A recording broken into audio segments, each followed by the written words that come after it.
What is going on, everybody? My name is BGFX. Welcome back to the channel, and in this video we're going to be talking about how to turn a traditional 1 to 3 risk to reward ratio into a potential 1 to 24 risk to reward ratio, which is actually 8 times more efficient, even though we are literally in the same exact market environment. So we're just going to be doing somewhat of a perspective change here, which is actually could be very beneficial to your trading. So we're going to take a look at supply demand. We're also going to take a look at liquidity concepts, Quasimodo based methodology, as well as what most people would know as smart money. So without further ado, I hope you guys do enjoy this video. As usual, if you get some type of value from it, if you learn anything new, make sure to hit the like button for me, as well as subscribe. And if you have any feedback, please feel free to drop it down below. Without further ado, let's go ahead and get into it. It's been BG. I hope y'all enjoy this video.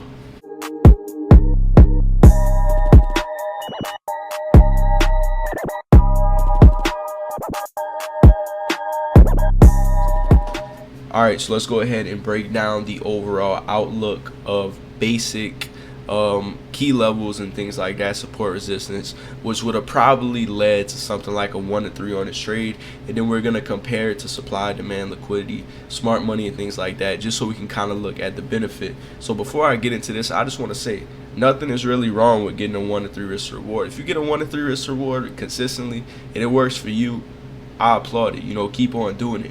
But this is for the people who really want to excel with their risk to reward, because I do believe there's a lot of benefits to having better risk to rewards in your trading. If you could get a 1 to 20, 1 to 25, even a 1 to 10, once you start to get into the double-digit risk to rewards, you will almost never want to go back to the old way of trading, of securing 2R, 3R, and things like that. But once again, trading is a game of self-discovery. So find out what works for you. In this video, we're going to kind of compare the overall outlook of a 1 to 3 compared to a much more refined entry. So let's just say you were someone who was trading potential support resistance zones. Maybe you drew this area out here, you know, previous support, boom, break, retest. Now this your resistance, impulse down, correction up, another impulse down. Maybe you went ahead and drew another level right here. So how would you be working with these levels as a whole if you did want to short with very widespread retail concepts? You would probably either take a position right here after a little bit reaction, or maybe you would enter up here if you did want to short. Maybe some people were also buying. But one thing I do know about traditional support resistance is that you're not going to be able to sell, and at least consistently, you're not going to be able to sell right here on just any support and be able to go with a super tight stop loss. So when it comes to you getting better risk to rewards, and when it comes to you focusing on precision, your investment is going to need to be more time and a little more thinking to get your order in at the right spot, so you can have a tighter stop loss. Whereas something like this is much easier to just draw your basic zones out, you know, your trend lines, your boxes, and things like that. Whereas with precision based trading, you have to kind of bring more concepts together. That's why a lot of people use order blocks, equal highs, equal lows in the markets, inefficiencies, all these different things to tie together, which obviously lead to efficient returns on, you know, a trade on average, at least.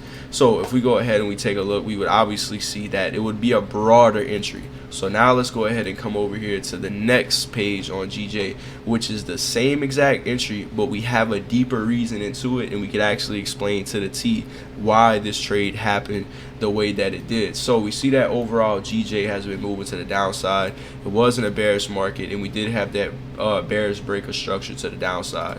Now, just because there's a bearish breaker structure, that does not mean that I'm going to be selling, but in this case it did. Now the reason for that is because we began to trade back up and return into the origin of the QML. Now I'm going to explain in a second what a QML is.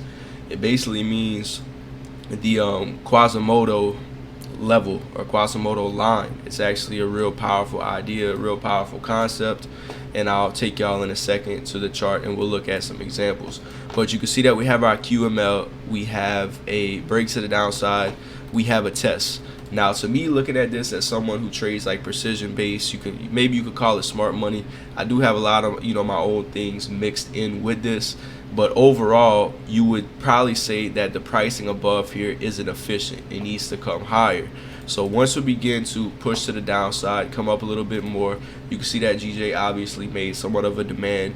It pulled back down into demand, returned to the origin of it, and then broke back into new highs, and from there it tested our QML. So let's come over here on this little example.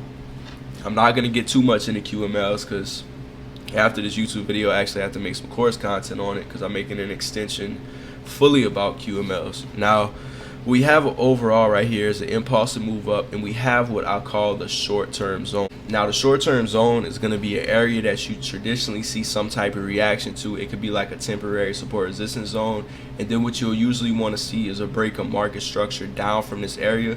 And this BMS is not a true break of market structure. It's actually a fake out to the downside followed by a strong impulsive move up. This impulsive move up is just a fake out. It's just what most people would call like a liquidity grab, a stop hunt, something like that. And then you pull back, and then most people who are attempting to trade something like this, that demand, they end up getting stopped out, and then you break market structure, and then you return to the QML, right? That's going to be your swing point before the impulse, and then continue to the downside. And then once again, you're going to have noise in between these areas. In almost every market condition, you're going to have noise. That's why I think it's crucial to at least subscribe to some approach to the markets. I'm not saying one approach is much more right than the other, but once you actually have something that you believe in the markets, you are much more able to think clearly based off of the way you trade. Just make sure the way you trade is something you're confident in, is something that you see yourself getting good at. So we see that we're testing this level. This will be a potential level of supply, and then you have that final run with the return to the QML, which is where the impulse happened, and that is where our position would be. So that's just a quick, a light example. Like I said, it's for a whole nother video. But we see our return to our QML, so our overall entry will be here. Now the outlook of trading this approach is that the point of invalidation is right above it. When you talk about something like support resistance in the markets coming back here, the point of invalidation for support resistance traders most of the time isn't right above it. That's why the overall retail outlook is quote unquote give your stops breathing room, you know, stuff like that. Because when you're trading those traditional ways, it's not designed to actually understand the why behind price. It's not designed for that. It's only designed to understand direction and a repetitive nature of price consistently reacting the same way. And most of it is just designed based off the way we perceive the same bounce off of the same area, instead of the actual truth to why price does what it does, right? So we see that we have a return right there to the QML. Okay, Quasimodo level, Quasimodo line. So that would be our entry, right? And this will be on a 30-minute time frame. So when we talk about something like refining, from here I have two options. I can either take an entry on a 30-minute safely with a stop loss above, and then put my take profit down at future target levels, or I could refine down even lower, and I can look for reaction on the 1 minute at this exact level. Because once again, it's no different between me looking at the zone for sales and saying I'm going to sell on a 30-minute compared to me looking on a 1 minute. Because once again, markets are very fractal. If I see some type of valid confirmation here, it would still be the same bias, it would still be the same outlook. Now I do believe there's positives and negatives to trading the 1 minute and not trading the 1 minute. I do know that trading the 1 minute for a long time, you're looking at a lot of different movements. It's very stimulating to your thought process, whereas when you're trading a 30-minute, it's much more relaxed. You don't have to look at all these different forms of market structure on a lower time frame. I think it's all about finding what you like. So coming back to something like the 10-minute time frame, maybe even a 1 minute, you can see that we have this right here, but we haven't even actually touched the level yet. So in this case, if we were looking at the 1 minute, we would just be watching price like this as we come up into what I look at as the QML, and then I would look for something. You can see like, okay, boom, we have a little minor break of structure here, and this would give us somewhat of a better risk to reward than something like entering right off the 30-minute. Okay, so this is like our closest area, and then I could say, you know, shorts could be somewhere right here, and then take profits can be down there, right?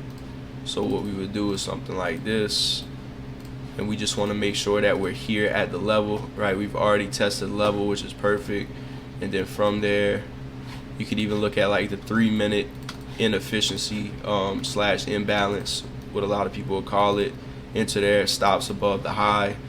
And me personally, I probably wouldn't even trade this. You know, I wouldn't trade this off the 1 minute because of the zone itself. I would personally enter off of the 30-minute.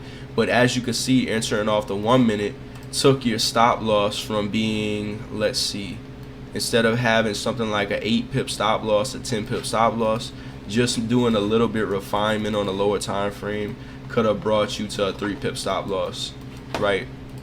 And then you would still have the same target. You know, just because I have a tighter stop wouldn't make my target any different at all. And then I would basically look to take it back down to here, and then you would be looking at something like a 1 to 47. Now I'll be honest with you, I haven't had a trade like a 1 to 47 in a long time. In fact, I've never had a 1 to 47, because in this case I just wouldn't have refined. I would have took an entry here with a stop loss a bit higher, because I already see that the market's moving potentially bearish. I felt more comfortable taking the entry here, right, if I would have been taking it.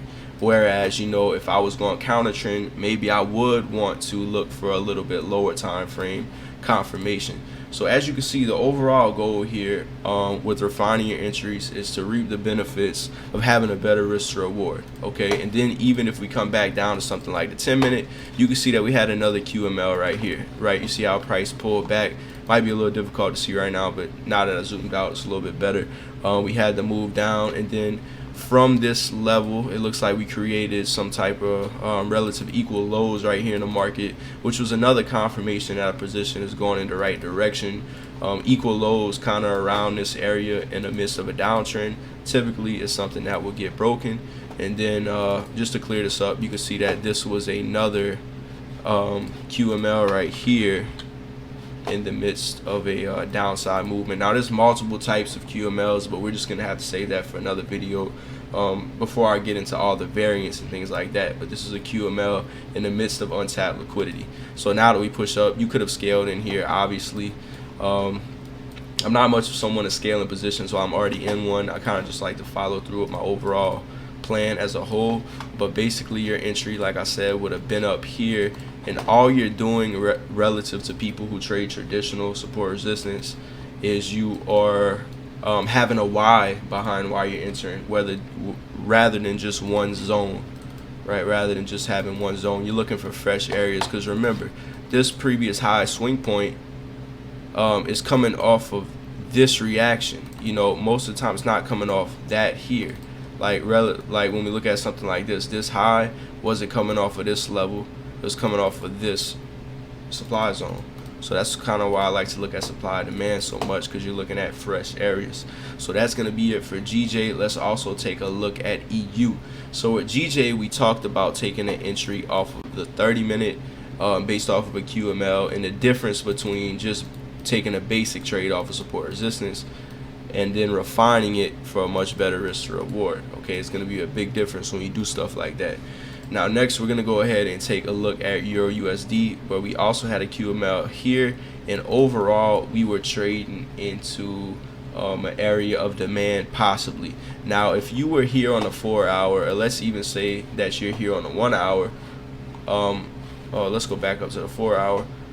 There's two options here. You can either take that buy here just like that with stops below here, which would kind of give you a lesser risk to reward. Not that a 1 to 5 is bad or anything, but it would give you a lesser risk to reward relative to when we zoom in right here.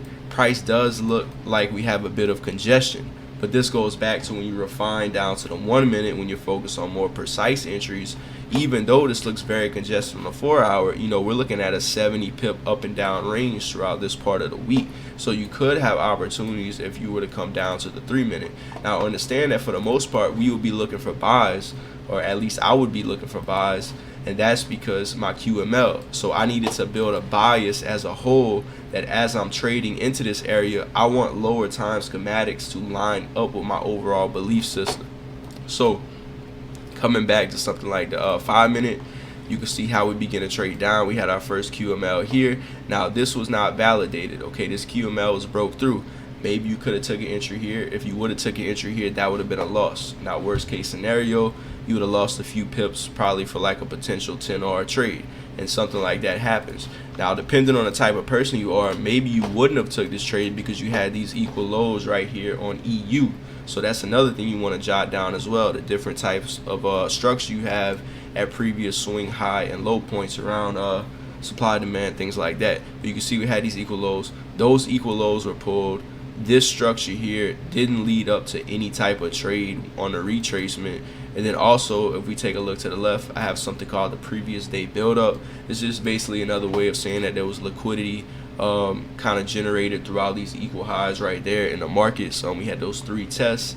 And then also looking, you can see that we actually never tested into this area, which is unmitigated. What I have marked out right here is what people will call like an ICT breaker.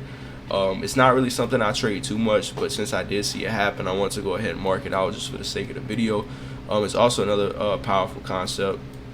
I'll drop a link in this video, and you guys can check out that side of things. So we see the previous day build up, and we see the push to the downside. Now, if you wanted to take an entry here, you could have took this entry, but once again, we pushed up, and then we have these equal highs right here as well. So that goes back to saying, like, you would be risk-free for the most part, but then you would ask yourself, all right, more equal highs in the market, does that mean liquidity is going to be pulled? Then we break market structure again.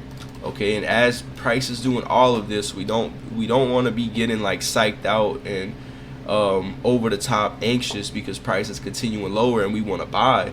We want to remain very, very relaxed and be aware of what price is doing. So in this case, we had the reaction, we broke the low, but once we broke the low, what did we do? Created equal lows. So for me, that's a no trade area. Just because I'm approaching a higher time frame point of interest, Quasimodo level, that doesn't mean I'm going to trade it, because look at the lower time frame. Okay, so you can see right here something like that was happening, and then we finally break structure, we attack liquidity, break structure back to the upside, then we retest the final level, and that is where your trade could have been. Now understand that I'm saying I wouldn't be taking it because of this or that, but that's only if I'm refining down to the 5 minute. If I'm only looking at the 30 minute, I won't even need to refine or anything like that. I would just take a trade here by looking at my past zone, and then I would put stops below it, and I would trade it from there. And understand that it would be much more better on my mentality, because I wouldn't need to be watching all this stuff on a lower time frame.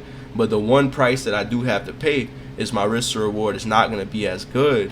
Whereas just like right here on GJ, we were looking at a potential 1 to 24 risk to reward, whereas when I went down to the 1 minute and refined, we were looking at a 1 to 40 something. So understand, there's like a risk to reward for everything. There's a price to pay. If you want better risk to reward, it usually equals refining more. If you want a decent risk to reward, but you also want peace of mind to where you don't really have to stare at the charts for the 1 minute, then that's when only using something like the 30 minute to 10 minute, something like that will work good as well. So that is pretty much it for this video, guys. I hope y'all did enjoy this video. Like I said, the overall goal of this video was just to show you the power of precision, because when you get something like a 1 to 3, understand that if you secure a 3R, you only have 3 chances. In fact, a little bit less than 3 chances before you were back at that break-even point. Whereas when you secure something like a 1 to 10, 1 to 8, 1 to 12, it gives you a peace of mind that, okay, now I can literally lose these trades, these next few trades, if I have to, and I'll still be okay. I'll still be ready to execute again. And that would basically be where your headspace is at.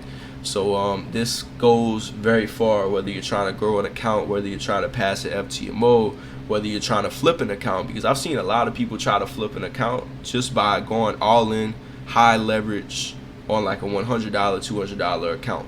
Whereas if you just risk $30 on a $100 account with a 1 to 10, multiply 30 times 10, that's a $300 trade. Subtract broker fees, you're looking at $287, give or take, depending on the lot size you're looking at.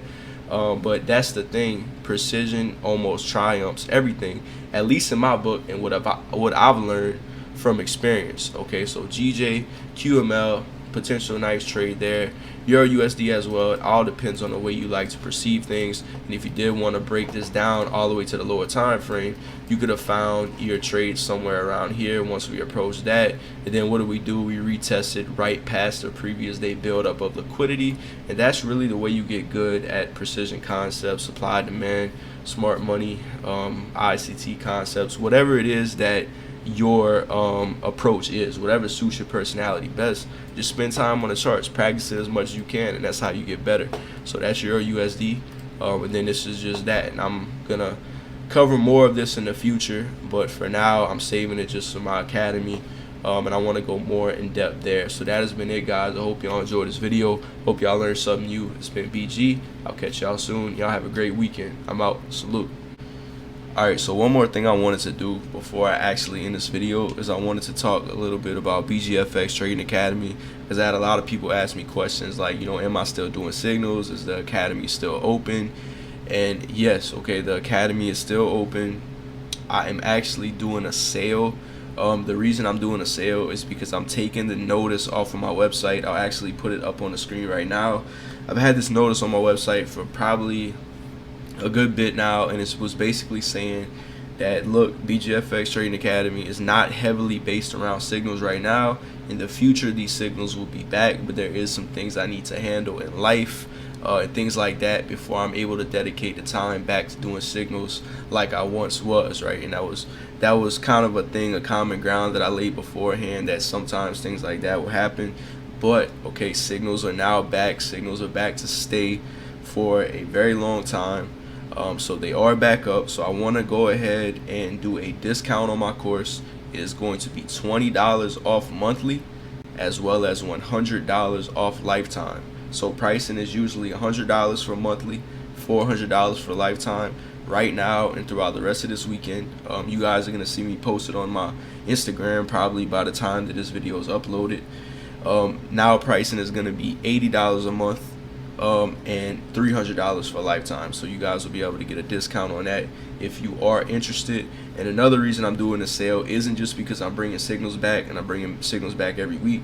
I'm also doing it because I'm adding a course extension based around Quasimodo methodology and trading, because it's something that's improved my trading a lot, just because I talked to a few people who've been using it, had a lot of success with it, and I just kind of bounced ideas with them, and it was something that benefited me a lot, so why not share it? That's the way I like to think of it.